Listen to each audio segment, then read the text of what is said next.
Hello, my name is Glenn Keller, and welcome to awtoolbox.com. In this video, we're going to be introducing a topic in a new version of the Teamcenter software provided by Siemens. This topic is going to be using Active Workspace in Teamcenter 2406. So if you don't know what Active Workspace is, first of all, Teamcenter itself is a software provided by Siemens. And Active Workspace is one of the ways that we look at that software. On our display, you can see that we have a browser window, and in the browser window, you can see 3D data as well as an assembly. This window is Active Workspace. The other window in the background is one of Siemens's older clients that used to be more prevalent in the user community. This is a Java-based client, and this client is a legacy client, something used by administrators or something that handles different functionalities that may not have made it to the newer client just yet. So feel free to take a look at some of our other courses or playlists on Teamcenter and how to use the rich client. But in this video, we're going to focus heavily on the Active Workspace client.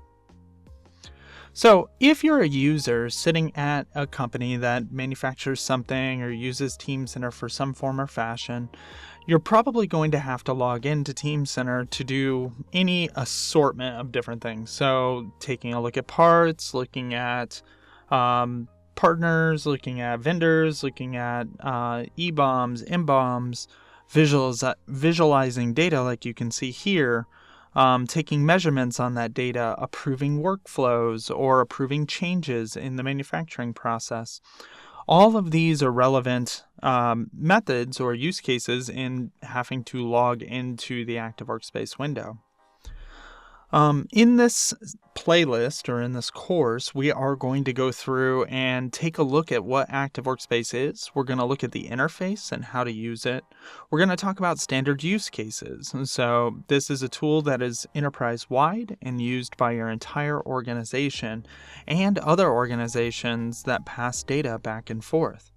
So though you may only log into Active Workspace or the Teamcenter software once to quickly fill out a checkbox so that you can approve a workflow, remember a lot of people are using this throughout your organization, and a lot of people have different experiences doing different things.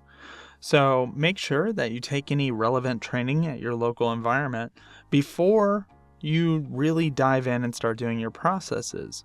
But if you're looking for a generic overview of all the things that you can do using the Active Workspace window, then this playlist or course is the one for you.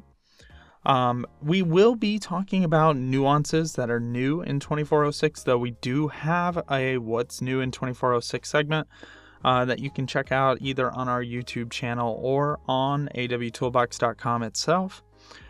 So pay attention to that to kind of get a heads up on what's new versus what had been in the Active Workspace client before. 2406 and 2312 versions were kind of newer versions. They changed the game in the UI, so you can see if you're new to Active Workspace, this is just kind of what it is. But if you've been kind of growing with the evolution of Active Workspace as it's been developed by Siemens, then this looks a little bit different to you. So in this playlist, we will cover that new UI. We will go into those use cases, and we'll start getting you acclimated to what Active Workspace is as a whole.